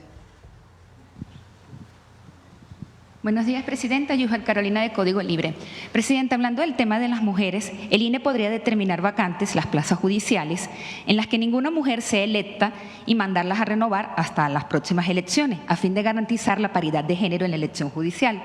¿Cómo lo ve usted y si ya tiene adelanto de cuánto podría ser el presupuesto para la elección? Nosotros pusimos a disposición del Instituto Nacional Electoral los poco más de 800 millones de pesos que se han recuperado de los fideicomisos del Poder Judicial, de la Corte. Entonces era, a ver si me recuerdan el monto de que había aprobado, son casi, no recuerdo, a ver si recuerdan el monto que se aprobó en el presupuesto de egresos de la Federación, más los 800 millones de pesos. Eso es el costo que va a tener la elección al Poder Judicial. Y de que el INE podría determinar vacantes a las plazas judiciales a que ninguna mujer llegue a ser electa. ¿Está de acuerdo con esto? Esto creo que va a ser el día de hoy. ¿Cómo? El INE podría determinar vacantes las plazas judiciales en las que ninguna mujer sea electa y mandarlas a renovar hasta la elección de 2027. Esto para lograr la paridad de género. Es que en la Constitución está establecida la paridad, incluso en la Corte habla de que deben ser 5 mujeres y 4 hombres en este caso. Presidenta, volviendo al tema de Estados Unidos, la Casa Blanca hace unos días había anunciado la reanudación de la construcción del mundo fronterizo, del muro, que serían unos 123 kilómetros. En su momento, el gobierno de México, creo, pagaría por esta edificación. ¿Esto es así? ¿Se habló de ello? ¿Está de acuerdo con esto? No, pues claro que no. Es una decisión con la que no estamos de acuerdo. Hace poco se inauguró el puente, ya no pude asistir, de Nuevo Laredo, este nuevo puente de Nuevo Laredo para ferrocarril que lleva mercancía desde el centro de México hasta Canadá, y es un buen símbolo que hay que construir puentes y no muros. Hoy la esposa del presidente municipal de Villa Hidalgo ha sido localizada con bien, señaló el gobernador Pablo Lemus, que confirmó el rescate. ¿Qué información tiene de esto? ¿Sabrá por qué fue el secuestro? Mañana lo pueden informar, pero en efecto ya está con vida, afortunadamente.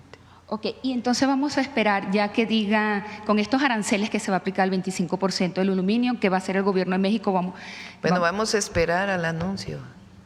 Y ayer se mencionó en una conferencia, vamos a esperar a ver el anuncio y a partir de ahí pues tomaremos nuestras decisiones, si es el caso. Okay. Y Presidenta, ¿cuándo nos puede dar una actualización de datos del plan de desarme para México? ¿Cómo va esto? ¿Cuál es la estrategia y la identificación de la cantidad de desaparecidos en el país y de estos centros que han también sido desaparecidos? ¿De estos centros? Centros que han sido de investigación para desaparecidos, como el que estuvo en Morelos, que ya no se encuentra. ¿Cuándo nos puede dar cifra de estos? Sí, informamos pronto, estamos trabajando en ello, seguimos trabajando en ello.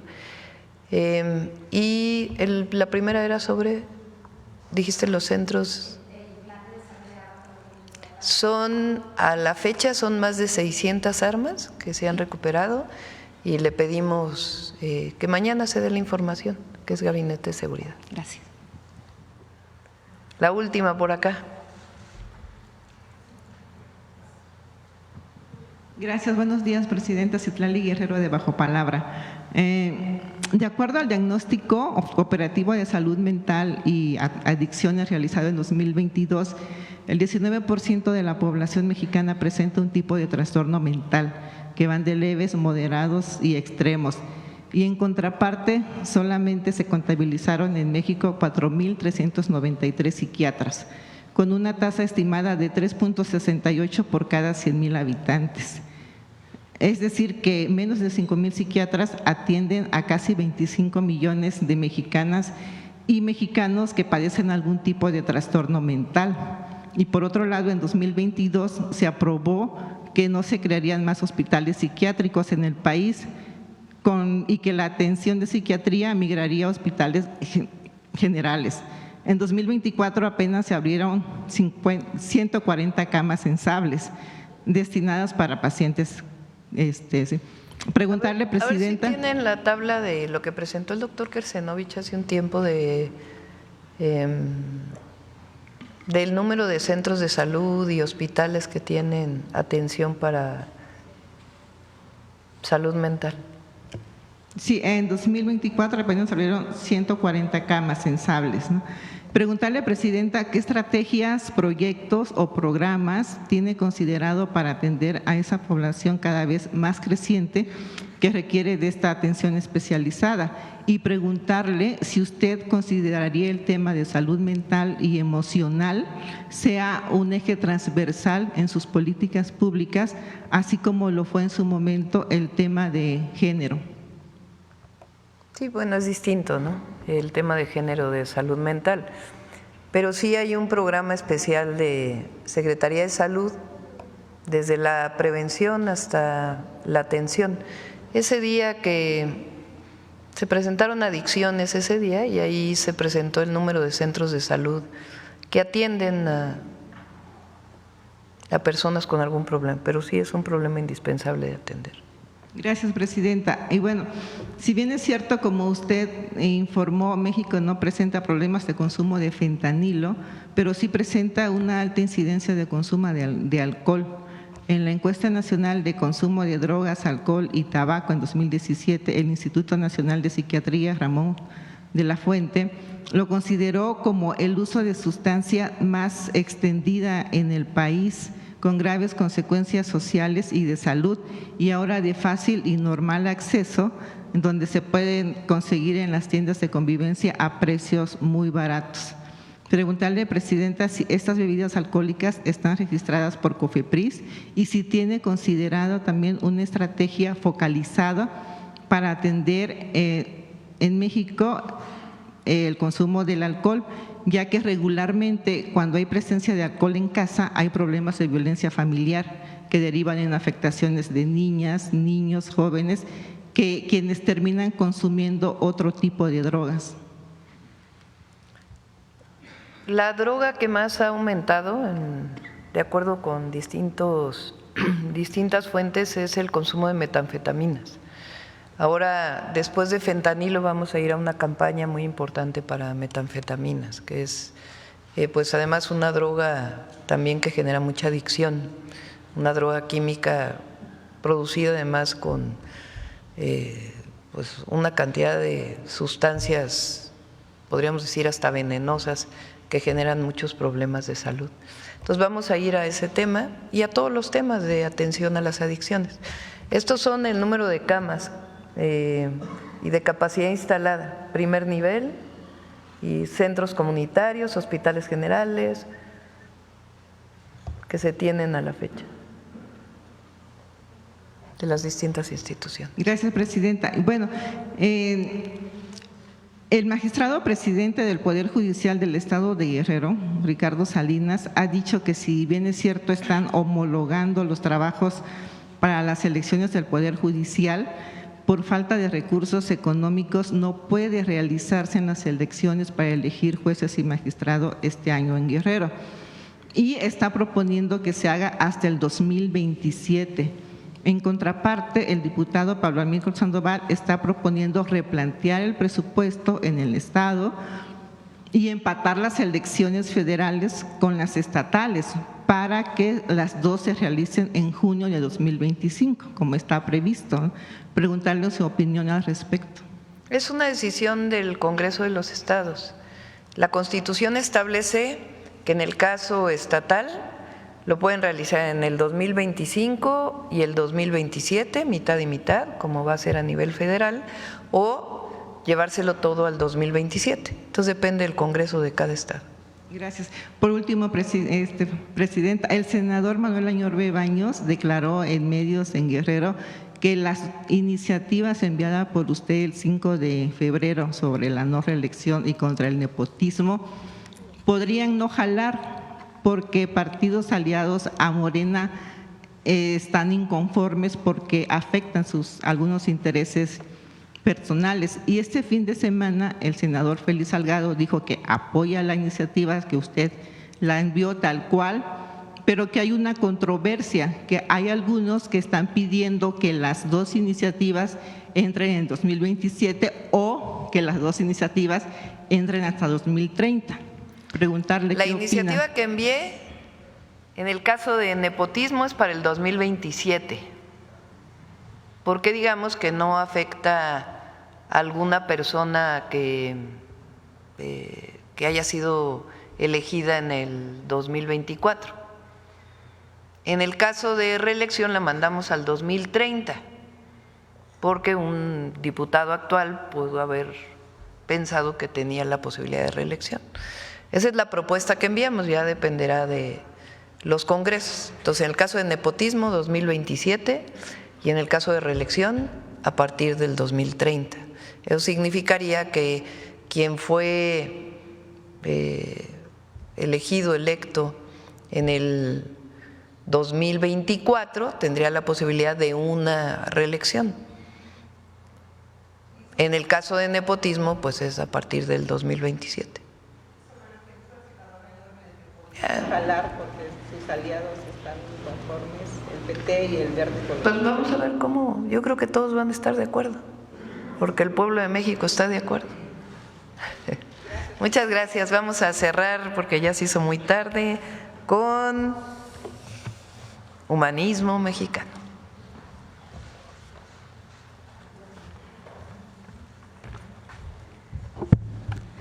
Con su permiso, señora presidenta. Hola, ¿qué tal? Muy buenos días a todos y todas los que nos acompañan, también a quienes siguen la conferencia en cualquiera de sus medios de transmisión. El día de hoy es un honor para mí estar aquí con todos ustedes porque vamos a tener la oportunidad de aprender acerca de algunas de las muchísimas contribuciones que hicieron las civilizaciones mesoamericanas al mundo entero, que como van a tener oportunidad de ver en el video a continuación, destacan en el campo de las matemáticas, de la química, de la botánica, de la arquitectura y sobre todo de los alimentos. Y justamente de esto último me gustaría platicarles, porque yo no sé si ustedes sepan, pero México es un país megadiverso. Y es precisamente esta cualidad del territorio la que propició, entre otros factores, que los pobladores originarios de esta región domesticaran una infinidad de plantas, que según datos de la CONABIO son al menos 100 especies cultivables, entre las que destaca, por supuesto, el maíz, el chile, el jitomate y el cacao. Estas especies domesticadas en Mesoamérica son producto de muchísimos ciclos de siembra y selección y son una de las grandes aportaciones de nuestros antepasados a la humanidad. Entonces, teniendo esto en mente, yo los invito a que veamos la cápsula de video, que estoy segura los hará sentir muy orgullosos de nuestro pasado mesoamericano.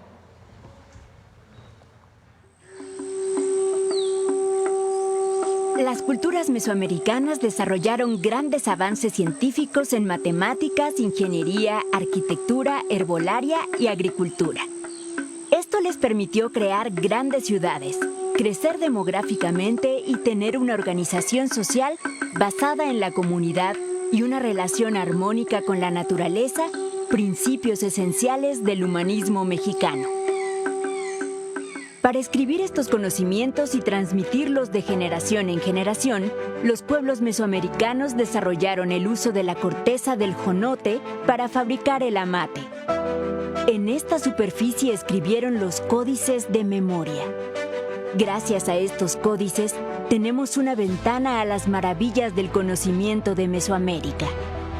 Los habitantes del México antiguo fueron grandes matemáticos que desarrollaron el cero y la precisión calendárica. En química, nuestros ancestros crearon el tequesquite, sales alcalinas que se utilizaban como detergente y para la cocción de alimentos. También desarrollaron el uso del caucho como adhesivo y medio para fijar colores en las telas. Además, lograron extraer el ácido carmínico de la grana cochinilla. Este colorante fue ampliamente utilizado por los grandes maestros de la pintura europea hasta el siglo XIX. Los pueblos ancestrales también desarrollaron importantes avances en biología como el Códice Badiano, el primer libro de herbolaria médica mexicana. En arquitectura y construcción, los pueblos de Mesoamérica desarrollaron procesos constructivos de pilotaje en zonas lacustres, además de perfeccionar el uso de fibras de maguey para techumbres ligeras y conquistar la arquitectura astronómica. Los templos y las pirámides funcionaban como observatorios astronómicos alineados a los solsticios y equinoccios, lo que permitió marcar con precisión los cambios de estación y predecir fenómenos astronómicos como eclipses de luna y sol. Finalmente, todos estos principios tecnológicos y científicos se desarrollaron gracias a un pensamiento comunitario, de distribución horizontal del conocimiento y del trabajo. Es por eso que los pueblos ancestrales de México crearon el tequio y el mitote, formas de trabajo solidario y festejo comunitario que todavía existen en México.